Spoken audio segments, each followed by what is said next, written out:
We've got a special guest who's going to come join us. This always happens. Another There he is, Sergey Brin, everybody. Oh my God.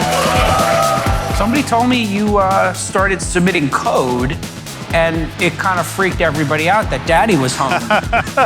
Role models tend to do better if you threaten them. If you threaten them. Like with physical violence. Yes. Management is like the easiest thing to do with AI. Absolutely. It must be a weird experience to meet the bureaucracy in a company that you didn't hire. But on the other side of it, I would say it's pretty amazing that some junior muckety muck can basically look at you and say, hey, go f yourself. No, but I'm serious. That's a sign of a healthy culture, actually. You're punching a clock, man. I hear the reports. You and I have talked about it. You're going to work every day. Yeah, it's been, some of the most fun I've had in my life, honestly. And I retired like a month before COVID hit, in theory. Yeah. And I was like, this has been good. I want to do something else. I want to hang out in cafes, read physics books. Yeah. And then like a month later, I was like, that's not really happening. So then I just started to go to the office, once we could go to the office. And actually, to be perfectly honest, there was a guy from OpenAI, this guy named Dan. And I ran into him at a little party, and he said, look, what are you doing? This is like the greatest transformative moment in computer science ever. Completely. Like, And you're a computer scientist. I'm a computer scientist. Forget that. Yeah, You're yeah, founder yeah. of Google, but you were a PhD student for computer science. I haven't finished my PhD yet, but working on it. Keep working. Yeah. We'll get there. Technically on leave of absence. Right. And he told me this, and I'd already started kind of going into the office a little bit, and I was like, he's right. And it has been just incredible. You guys all obviously follow all of the AI technology. But being a computer scientist, it is, the most exciting thing of my life, just technologically. And the exponential nature of this, the pace of it, it dwarfs anything we've seen in our career. It's almost like everything we did over the last 30 or 40 years has led up to this moment, and it's all compounding on itself. The pace, maybe you could speak, you had a company, Google, that grew from, 100 users and 10 employees to now you have over 2 billion people using, I think, 6 products or 5 products have over 2 billion. It's not even worth counting because it's the majority of the people on the planet touch Google products. Describe the pace. Yeah, I mean, the excitement of the early web, like I remember using Mosaic and then later Netscape. How many of you remember Mosaic, actually? Am I a weirdo?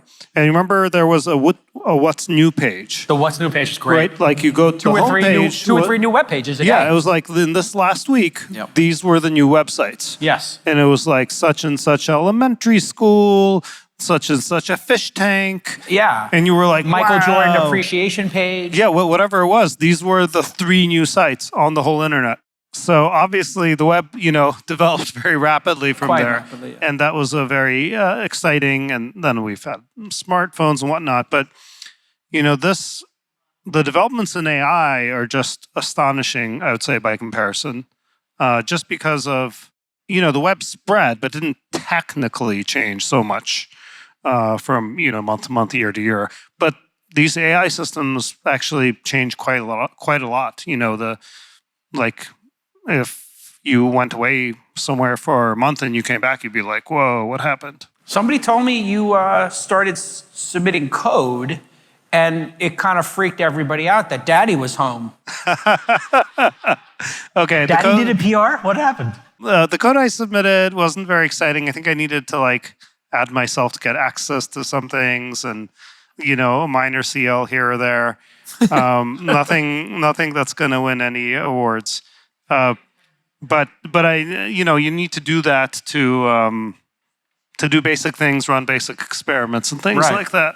And I've tried to do that and touch different parts of the system so that, first of all, it's fun. And secondly, I know what I'm talking about. It's really feels privileged to be able to kind of go back to the company, not have any real executive responsibilities, but be able to actually go deep into every little pocket. Are there parts of the AI stack that interest you more than others right now? Are there certain problems that are just totally captivating you? Yeah, I started, like sort of, I don't know, a couple of years ago and maybe a year ago. I was really very close with what we call pre-training. Yeah. Actually, most of what people think of as AI training, whatever people call it, pre-training for various historical reasons. But that's sort of the big, super, you throw huge amounts of computers at it. And I learned a lot, just being deeply involved in that and seeing us go from model to model and so forth, and running little baby experiments, but kind of just for fun, so I could say I did it. And more recently, the post-training, especially as the thinking models have come around. And that's been, another huge step up in general in AI. So, we don't really know what the ceiling is. When you explain what's happening with prompt engineering, then to deep research, and what's happening there to like a civilian, how would you explain that sort of step function? Because I think people are not hitting the down carrot and watching deep research in Gemini's mobile app, and you got a mobile app, and it's pretty great. And by the way, I got the Fold after you and I were talking about it. And OK Google kicks Siri's ass now. Like, it actually does what you ask it to do. When you ask it to open up, it does stuff. But the number of threads, the number of queries, the number of follow-ups that it's doing in that deep research is 200, 300. Maybe explain that jump and then what you think the jump after that is. To me, the exciting thing about AI, especially these days, it's not like quite AGI yet, as people are seeking, or it's not superhuman intelligence, but it's pretty damn smart and can definitely surprise you. So I think of the superpower is when it can do things in a volume that I cannot. Yes. Right? So, by default, when you use some of our AI systems, it'll suck down whatever top 10 search results, and kind of pull out what you need out of them, something like that. But I could do that myself, to be honest. Maybe it would take me a little bit more time.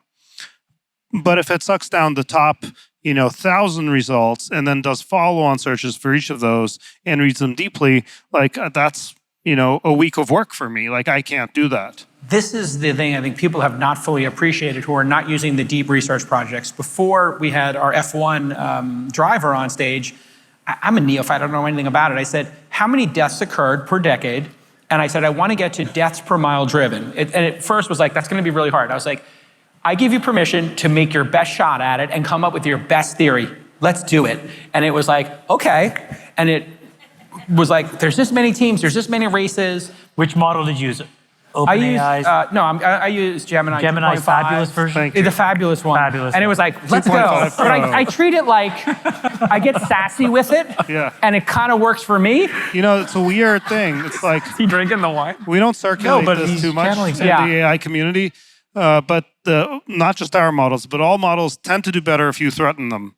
If you threaten them. Like with physical violence. Yes. But people feel weird about that, so we don't really talk about that. But yeah, I was threatening with not being fabulous, and it responded to that as well. Yeah, that's historically you just say like, "Oh, I'm going to kidnap you if you don't." Blah, Yeah, blah, I'll blah, unplug blah, blah. the- Yeah, they actually. Can I ask you a more But hold on, but it went through it, Okay. and it literally came up with a system where it said, I think we should include practice miles. So let's say there's 100 practice miles for every mile on the track. And then it literally gave me the deaths per mile estimated. And then I started cross-referencing and I was like, oh my God, this is like somebody's term paper for undergrad. Like, whoa, done in minutes. It's amazing. And all of us have had these experiences where you suddenly decide, okay, I'll just throw this to the AI. I don't really expect it to work. And then you're like, whoa, that actually worked. So as you have those moments, and then you go home to your just life as a dad, have you gotten to the point where you're like, what will my children do? And are they learning the right way? And should I totally just change everything that they're doing right now? Have you had any of those moments yet?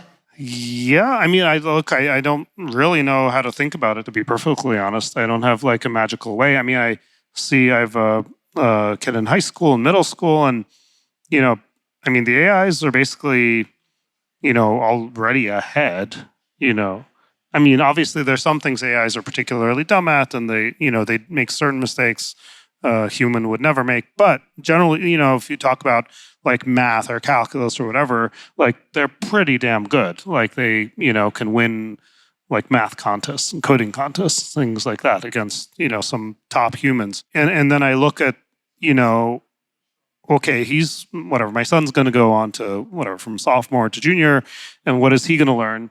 And then I think in my mind, and I talked to him about this, well, what is the AI going to be in one more year? Exactly. Yeah. Yeah, and it's Are there like areas not where you comparable, right? Obviously. Are there the areas AIs where you would tell your son, look, don't, or not yet? I don't know if you can like plan your life around this. I mean, I didn't particularly plan my life to like, I don't know, be an entrepreneur or whatever. I was just liked math and computer science. I guess maybe I got lucky and it worked out to be, useful in the world. I don't know. I guess I think, my kids should do what they like. Hopefully it's somewhat challenging and they can, overcome different kinds of problems and things like that. What about specifically? What about college? Do you think college is going to continue to exist as it is today? I mean, it seems like college was already undergoing this kind of revolution even before this sort of AI challenge of people are like, is it worth it? Should I be more vocational? What's actually going to be useful? So we're already kind of entering this kind of situation where there's sort of questions asked about colleges. Yeah, I think, AI obviously puts that at the forefront. As a parent, I think a lot about, hey, so much of education in America in the middle class, upper class is all about what college, how do you get them there?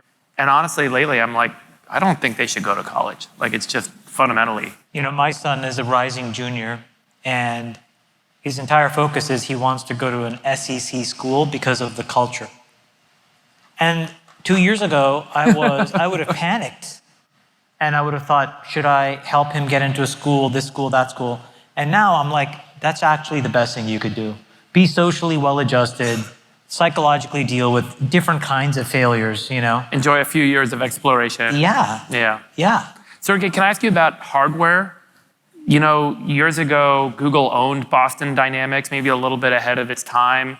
But the way these systems are learning through visual information and sensory information and basically learning how to adjust to the environment around them is triggering these kind of pretty profound learning curves in hardware. And there's dozens of startups now making robotic systems. What do you see in robotics and hardware? Is this a year, or are we in a moment right now where things are really starting to work?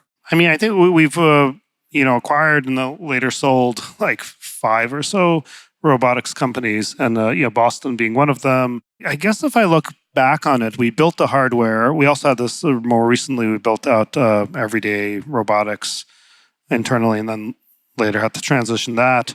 The robots are all cool and all, but the software wasn't quite there. That's every time we've tried to do it to make them truly useful. And presumably one of these days that'll no longer be true. Right.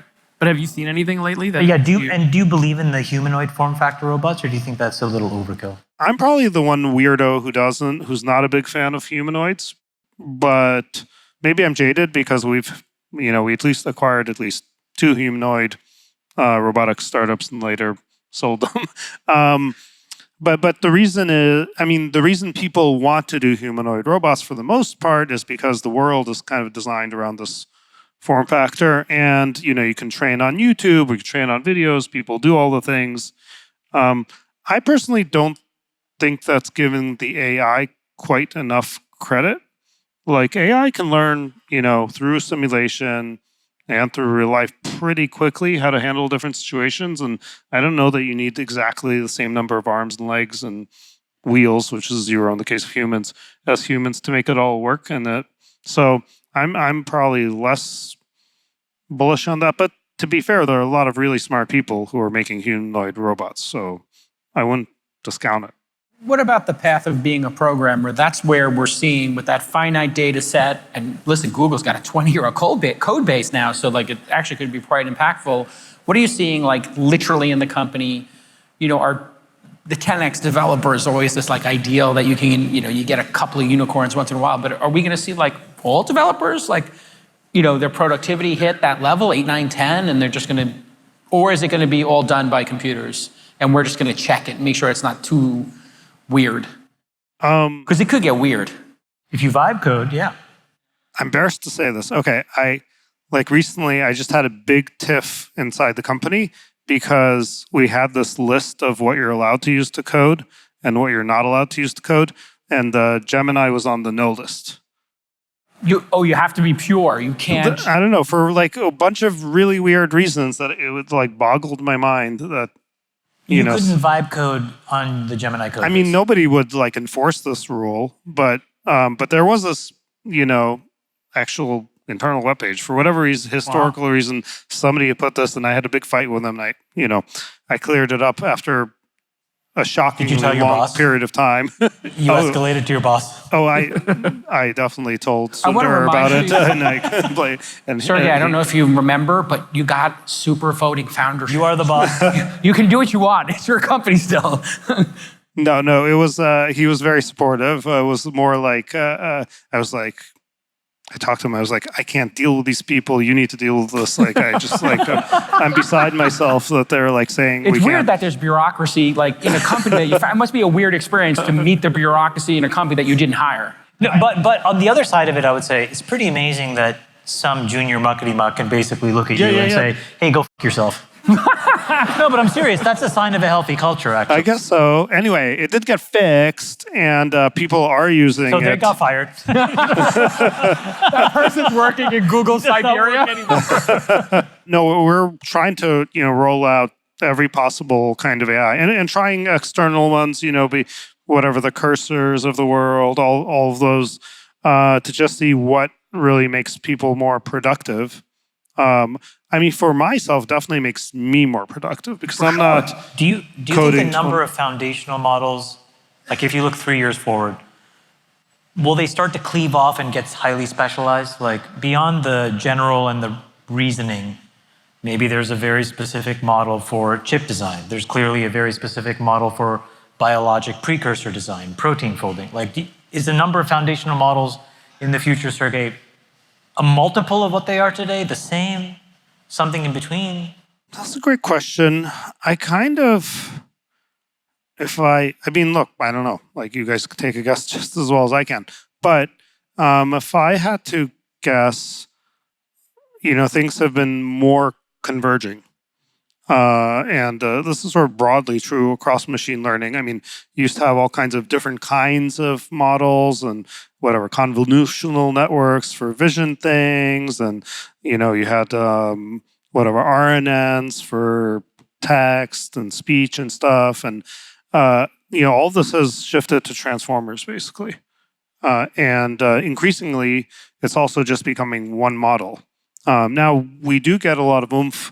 Occasionally, we do specialized models, and it's definitely scientifically a good way to iterate when you have a particular target. You don't have to like do everything in every language and handle whatever, both images and video and audio and in one go.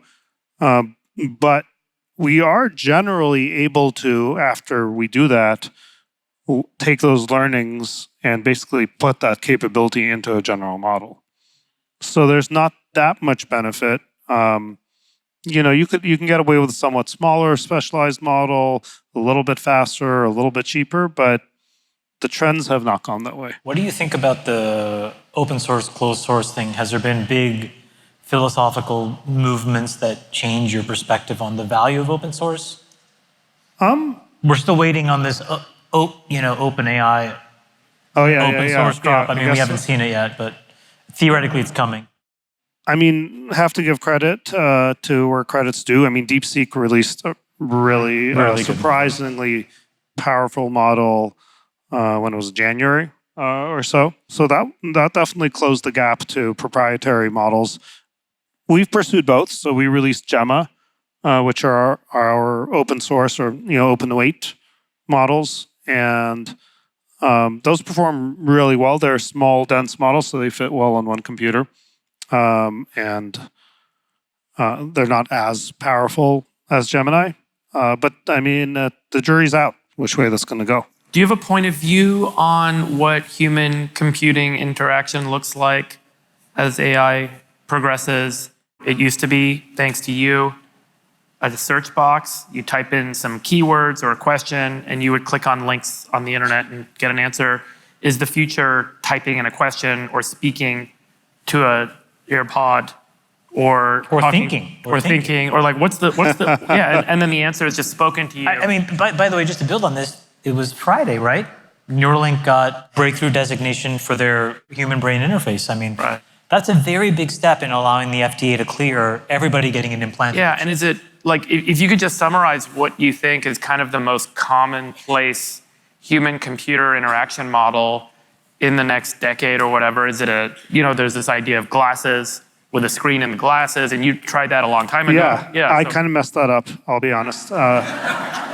Got the timing totally wrong on that. Early again. Yeah. Right, but early. There are a bunch of things I wish I'd done differently, but honestly, it was just like the technology wasn't ready for Google Glass. But nowadays, these things I think are more sensible. I mean, there's still battery life issues, I think, that, we and others need to overcome. But I think that's a cool form factor. I mean, when you say 10 years, though, a lot of people are saying, hey, the singularity is like Right, 5 years away. So your ability to see through that into the future, Yeah. I mean, it's I don't know very if hard this- to But guess. do you have Anybody else- sorry, just let me ask about this. There was a comment that Larry made years ago that humans were a stepping stone in evolution.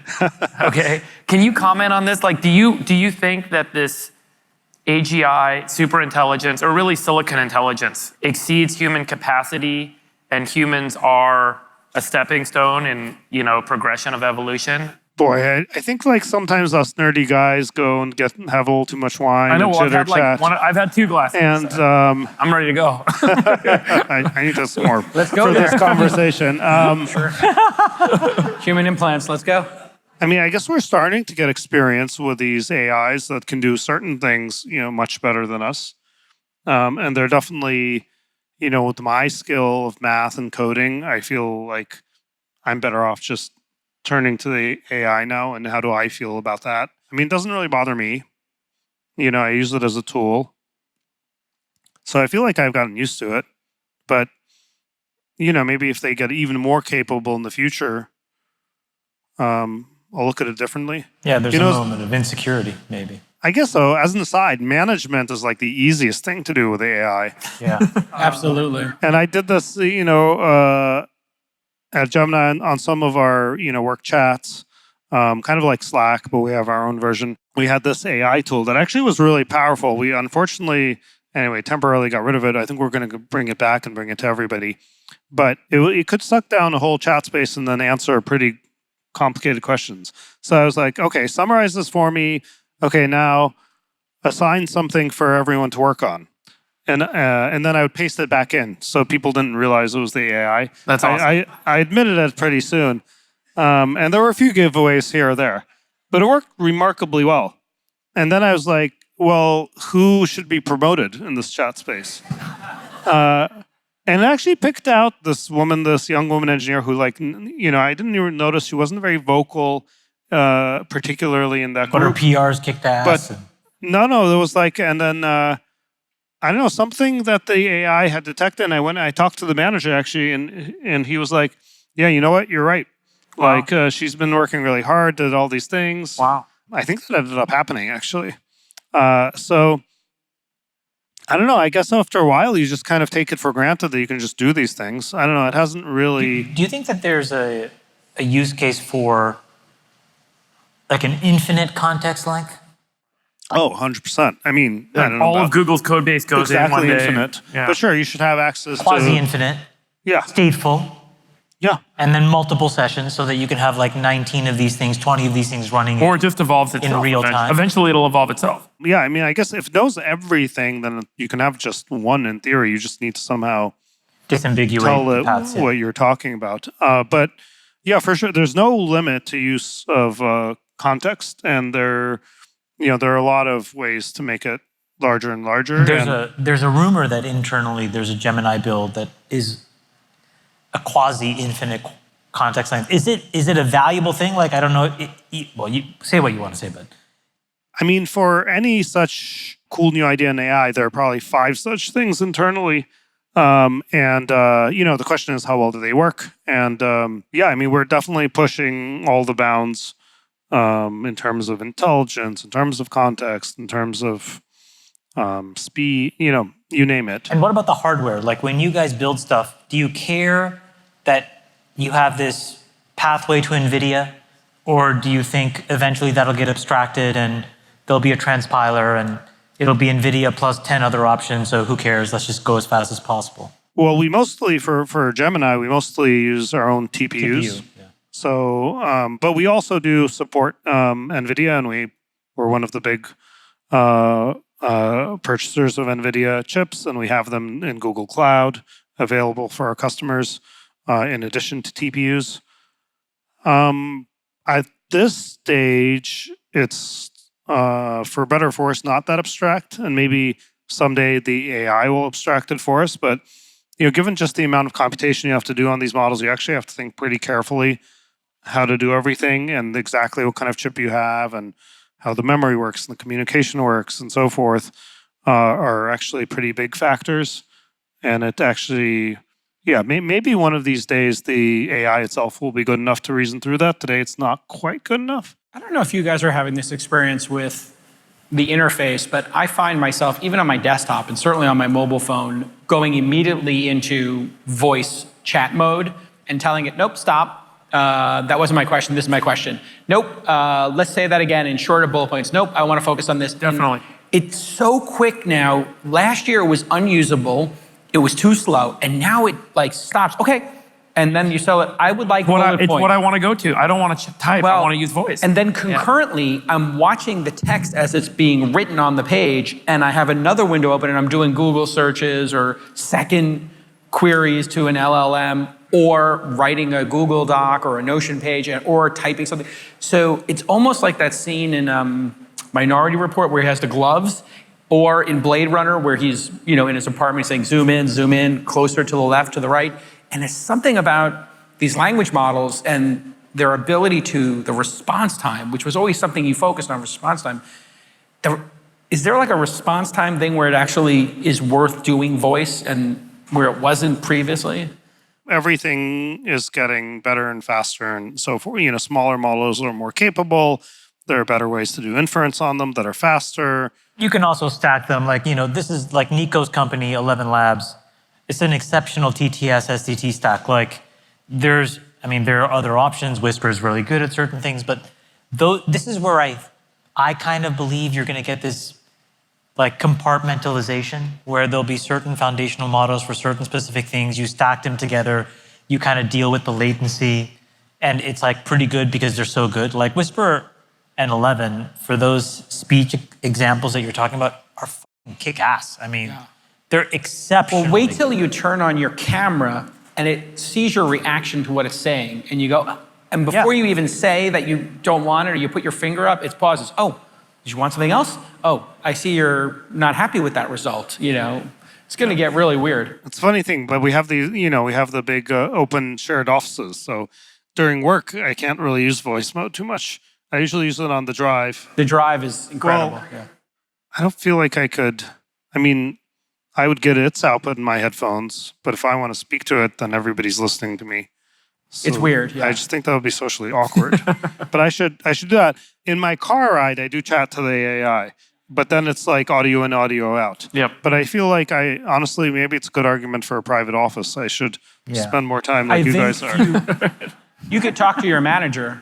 Yeah. They might get you one. I like being out in the bullpen, so to speak. I like being with everybody. Yeah. But I do think that there's this AI use case that I'm missing, which I should probably figure out how to try more often. If people want to try your new product, is there a website they can visit or something, or special code? Now go check. Honestly, there's a dedicated Gemini app. If you're using Gemini just you're going through the Google navigation from your search, just download the actual Gemini app. It's kick-ass. It really is the best models. I think Those it are the is. best. Yeah. And you should use 2.5 Pro. 2.5 Pro. Pay the Yeah. you got to pay, right? Yeah, you get a few prompts for free, but if you do it a bunch, you need You're to just pay. going to make all this It's like free, $20 right? a month. Yeah, it's great. You got a vision for like making it free and throwing some ads on the side? Yeah, one You step got down an in ad hardware network? costs, the whole thing will be free. Well, okay, it's free today without ads on the side. You just get a certain number of the top model. I think we likely are going to have always now like sort of top models that we can't supply infinitely to everyone right off the bat. But wait 3 months and then the next generation. Seems to me like if I'm asking all these queries, just having a little on the sidebar of things I might be, a running list that changes in real time of things I might be interested in. Oh, to get it I'm for all free. for really good AI advertising. I just I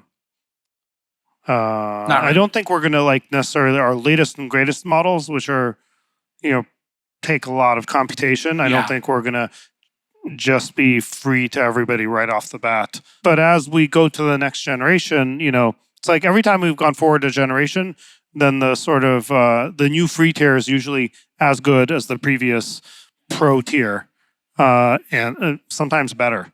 All right, give it up for Sergey Brin. Thank you. Okay, thanks everybody for watching that amazing interview with Sergey Brin. And thanks, Sergey, for joining us in Miami. If you want to come to our next event, it's the All In Summit in Los Angeles. 4th year for All In Summit. Go to allin.com/events to apply. A very special thanks to our new partner, OKX, the new money app. OKX was the sponsor of the McLaren F1 team, which won the race in Miami. Thanks to Hyder and his team, an amazing partner and an amazing team. We really enjoyed spending time with you. And OKX launched their new crypto exchange here in the US. If you love All In, go check them out. And a special thanks to our friends at Circle. They're the team behind USDC. Yes, your favorite stablecoin in the world. USDC is a fully backed digital dollar, redeemable 1-for-1 for USD. It's built for speed, safety, and to scale. They just announced the Circle Payments Network. This is enterprise-grade infrastructure that bridges the gap between the digital economy and outdated financial rails. Go check out USDC for all your stablecoin needs. And special thanks to my friends, including Shane over at Polymarket, Google Cloud, Solana, and BVNK. We couldn't have done it without y'all. Thank you so much. Let your winners ride. Rain Man David Sack. And instead, we open source it to the fans, and they've just gone crazy with it. Love you, West. The Queen of Quinoa.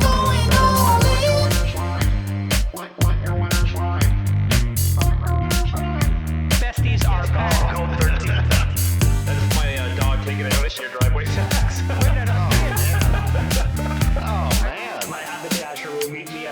We should all just get a room and just have one big huge orgy because they're all just useless. It's like this sexual tension that they just need to release somehow. Wet your beak. Wet your beak. Your feet. That's gonna be good. We need to get merch. Besties are back.